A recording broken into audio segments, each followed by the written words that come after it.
Okay, what happened in Genesis 4 was Cain and Abel were to make a sacrifice, and Abel made the better sacrifice, better than Cain.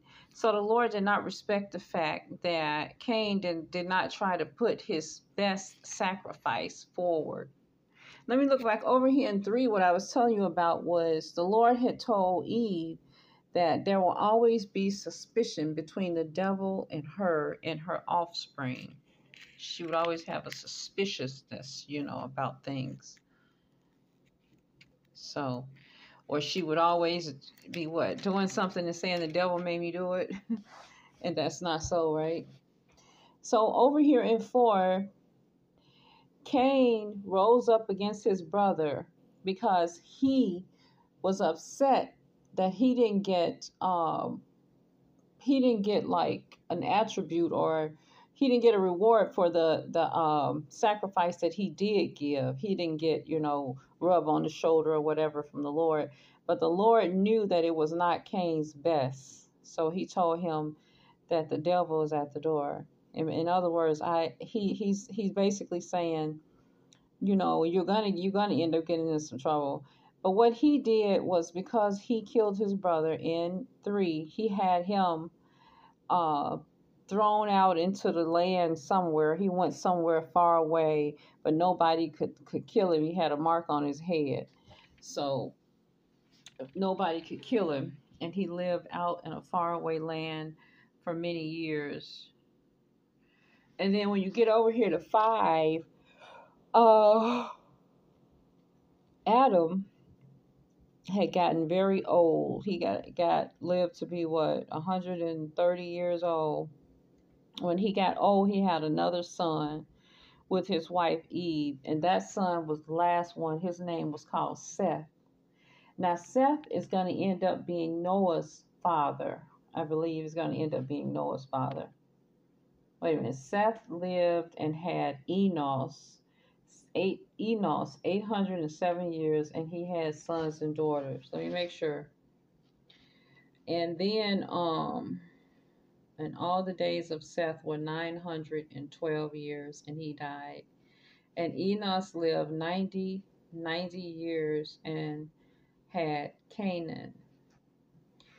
Anyway, they were living to be really, really old ages until you get over here to 6, when the angels came down from heaven and they started having sex with the girls here on earth, with the daughters of men on earth. It says God's sons came down, which were the angels. They started having sex with them, and so the Lord cut life down again to 120 years. But before this happened, they were living up to almost 200 years old without anything happening to them. So the generation turned at this point. And what happens here is, when you get over to 7, the Lord is going to wipe out the entire race, because the angels were not supposed to be on earth, having sex with the women of earth, because they were angelic beings. And so what they were doing was having really giant offspring, really giant, tall men, like giants coming into the earth. And they didn't have knowledge like humans had. So they were doing very terrible things in the earth. So the Lord said it repented him that he had made man on the earth, and it grieved him in his heart. And so he said, I will destroy man that I have created from the face of the earth. He had to destroy man because of what was going on. So Noah was the only one during that time that found grace in the eyes of the Lord. So Noah was a just man and perfect in his generation. He walked with God. And Noah had 3 sons, Shem, Ham, and Japheth. And the earth also was corrupt before God, and the earth was filled with violence. And God looked upon the earth, and behold, it was corrupt, for all flesh had corrupted his way upon the earth. And God said unto Noah, the end of all flesh is come before me, for the earth is filled with violence through them. And behold, I will destroy them from the earth. And so what he's going to end up doing is destroying the earth with a flood. And only people that will be saved are going to have to go into Noah's ark. The Lord tell Noah how to build an ark to save the people that want to go, that don't want to be destroyed. And so that's the people that wanted to go. He said, well, he wanted to take his family, and that's basically all he took on the ark was his family. The Lord told him to take 2 of every kind because they were going to restart civilization again after the flood. And Noah was 600 years old when the flood of the waters was upon the earth. And Noah went in, and his sons and his wife and his sons' wives with him into the ark, because of the waters of the flood of clean beasts and of beasts that are not clean. He took a clean beast and an unclean, and he took 2 of every kind into the ark.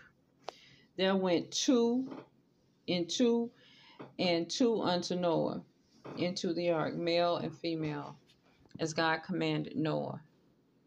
And it came to pass after 7 days that the waters of the flood were upon the earth, in the 600th year of Noah's life, in the 2nd month of the 7th day of the month. The same day were all the fountains of the great deep broken up, and the windows of heaven were open, and the rain was upon the earth 40 days and 40 nights. In the selfsame day entered Noah, and Shem, and Ham, and Japheth, the sons of Noah, and Noah's wife, and his 3 wives of his sons with them into the ark. They and every beast after his kind, and all the cattle after their kind, and every creeping thing that creepeth upon the earth after his kind, and every fowl after his kind, and every bird. So he had to take every type of thing because the Lord wanted to replenish and refill the earth, so they would get off the ark and then do offspring again. So they all went in there, male and female, as God had commanded him. And the Lord shut him in. He was closing the ark.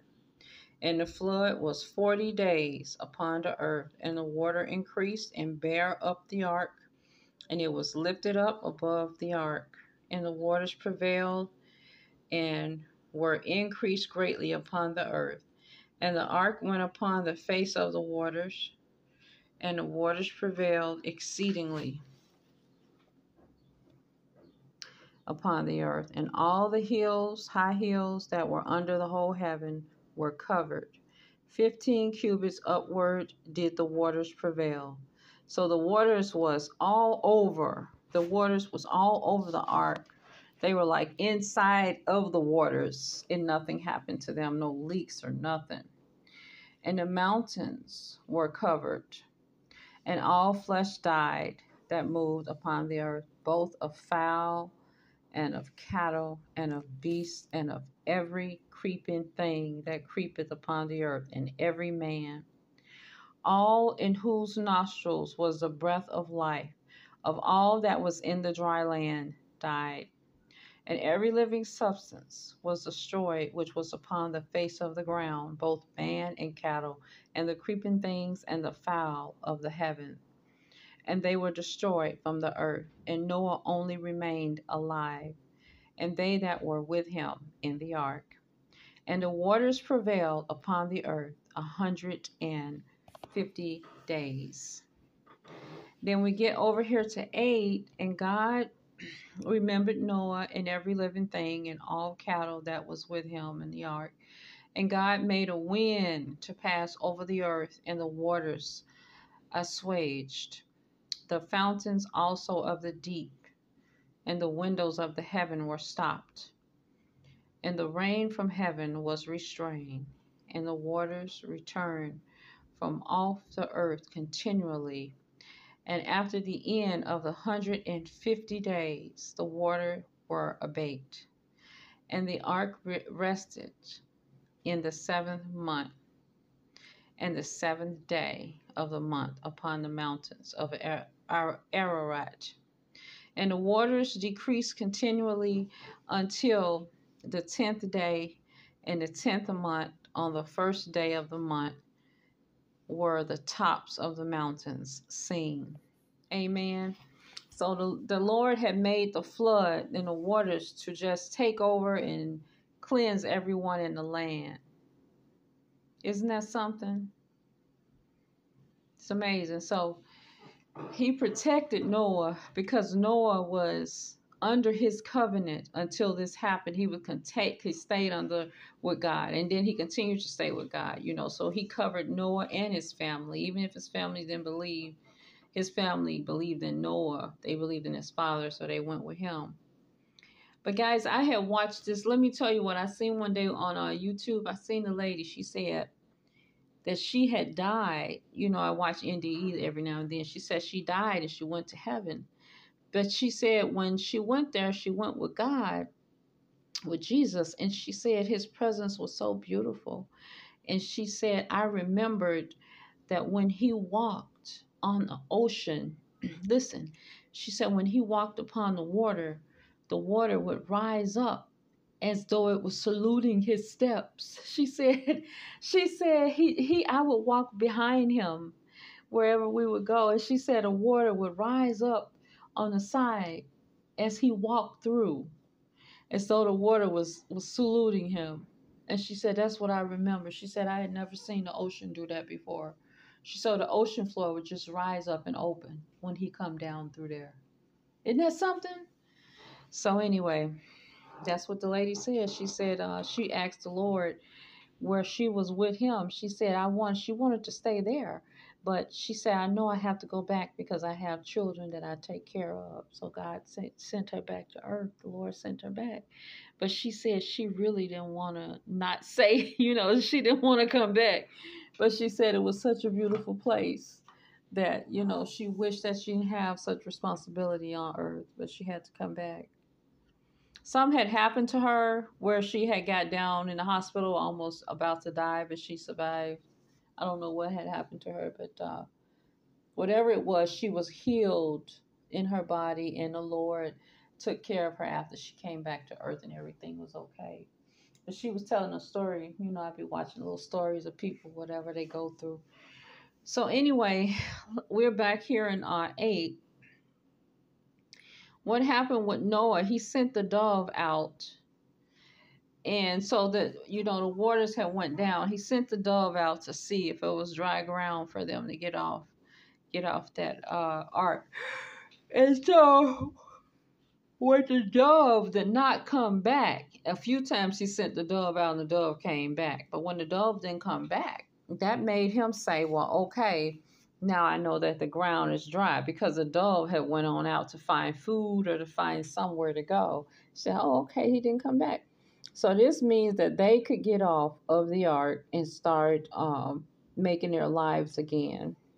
So it came to pass in the 601st day in the first month, the first day of the month, the waters were dried up from all the earth, and Noah removed the covering of the ark and looked, and behold, the face of the ground was dry. Okay, so this says 601st day in the first month. 601st day in the first month.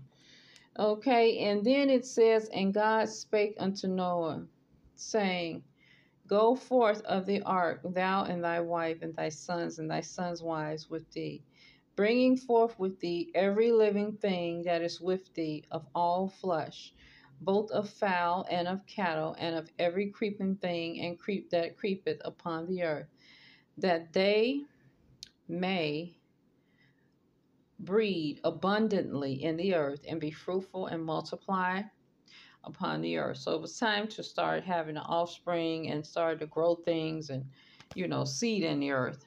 Need someone to take care of the earth. So they had to have babies again. So they got off and they began to do this. And the Lord smelled a sweet savor, and the Lord said in his heart, I will not again curse the ground any more for man's sake. For the imagination of man's heart is evil from his youth. Neither will I again smite any more every living thing as I have done, while the earth remaineth seed time and harvest time, and cold and heat, and summer and winter, and day and night shall not cease. Okay, so all these things will continue to go. But he said it will not be him. He said, I will not smite the earth, and I will not do as I have done right here. He became really angry because the angels was procreating with the women, and he could not believe. And so God blessed Noah and his sons and said unto them, be fruitful and multiply, replenish the earth. And the fear of you and the dread of you shall be upon every beast of the earth, and upon every fowl of the air, upon all that moveth upon the earth, and upon all the fish of the sea. And, he's letting them know that he's delivering the beast into their hand. Whatever creepeth, whatever's there, don't be afraid. I'm with you, and they're in your hands. And so him and his sons went out, and their wives and everything, and they started building home again.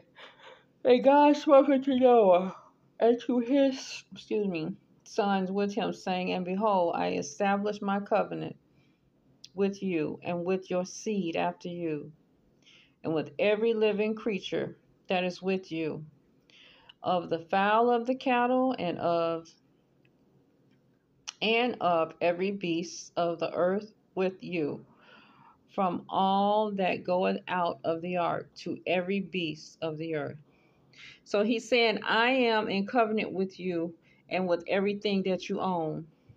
And I will establish my covenant with you. Neither shall all flesh be cut off any more by the waters of a flood.